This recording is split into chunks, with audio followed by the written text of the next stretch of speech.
السلام علیکم دوستوں، بہنوں، بھائیوں اور بزرگوں، ہم آج اس تعلیمی ویڈیو میں ہم خدا کے مقبول بندوں کے ذریعے دعا مانگنے کے موضوع کو تلاش کرتے ہیں۔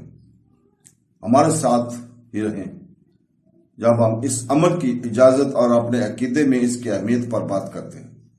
اس اہمیت پر ہم بحث کرتے ہیں۔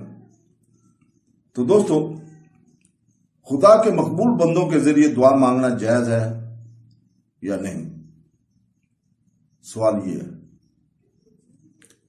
اس میں ہم سورہ البقرہ کی آیت نمبر 37 کی بات کرتے ہیں۔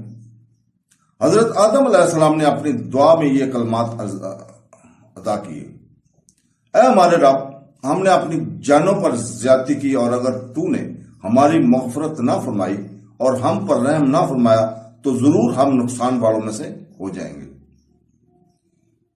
اس کے ساتھ یہ روایت بھی ہے کہ جو حضرت عمر فاروق رضی اللہ تعالیٰ سے مروی ہے، نبی کریم صلی اللہ علیہ وسلم نے ارشاد فرمایا، جب حضرت آدم علیہ السلام سے ابتدائی خطا ہوئی تو عرصہ دراز تک حیران و پریشان رہنے کے بعد انہوں نے بارگاہ الہی میں عرض کی: اے میرے رب، مجھے محمد صلی اللہ علیہ وسلم کے صدقے میں معاف فرما دے۔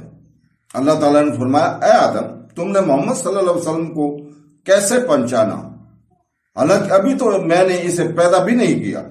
حضرت آدم علیہ السلام نے عرض کی: اے اللہ، جب تو نے مجھے پیدا کر کے میرے اندر روح ڈالی اور میں نے اپنے سر کو اٹھایا تو میں نے عرش کے پایوں پر لا الہ الا اللہ محمد رسول اللہ لکھا دیکھا، تو میں نے جان لیا کہ تو نے اپنے نام کے ساتھ اس کا نام ملایا ہے جو تجھے تمام مخلوق میں سب سے زیادہ محبوب ہے۔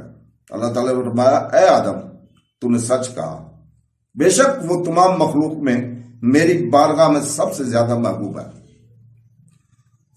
تم اس کے وسیلے سے مجھ سے دعا کرو، میں تمہیں معاف کر دوں گا، اور اگر محمد صلی اللہ علیہ وسلم نہ ہوتے تو میں تمہیں پیدا نہ کرتا۔ اس روایت سے بھی ثابت ہوا ہے کہ مقبولان بارگاہ کے وسیلہ سے بحق فلان اور بحق فلان کے الفاظ سے دعا مانگنا جائز اور حضرت آدم علیہ السلام کی سنت ہے۔ یہ یاد رہے کہ اللہ تعالیٰ پر کسی کا حق واجب نہیں ہوتا، لیکن وہ اپنے مقبولوں کو اپنے فضل سے حق دیتا ہے، اور اسی فضل و کرم والے حق کے وسیلہ سے دعا کی جاتی ہے۔ اس طرح کا حق صحیح حدیث سے ثابت ہے، جیسا بخاری میں ہے، جس کا ترجمہ ہے: جو اللہ اور اس کے رسول پر ایمان رکھے اور نماز قائم کرے اور رمضان کے روزے رکھے تو اللہ ذوالجلال پر حق ہے کہ اسے جنت میں داخل کرے۔ تو دوستو، آیت میں توبہ کا لفظ ہے۔ یہ لفظ جب اللہ تعالیٰ کے لیے آئے تو اس کے معنی اللہ تعالیٰ کا اپنی رحمت کے ساتھ بندے پر رجوع کرنا ہے یا بندے کی توبہ قبول کرنا ہے، اور یہ لفظ جب بندے کے لیے آئے تو دوسرے مفہوم میں ہے کہ توبہ کا اصل مفہوم اللہ تعالیٰ کی طرف رجوع کرنا ہے۔ امام نووی رحمۃ اللہ علیہ کے کلام کا خلاصہ ہے کہ توبہ کی 3 شرائط ہیں: گناہ سے رک جانا نمبر 1، نمبر 2 گناہ پر شرمندہ ہونا نمبر 2، نمبر 3 گناہ کو چھوڑ دینے کا پختہ ارادہ کرنا اگر گناہ کی تلافی اور تدارک ہو سکتا ہو تو وہ بھی ضروری ہے۔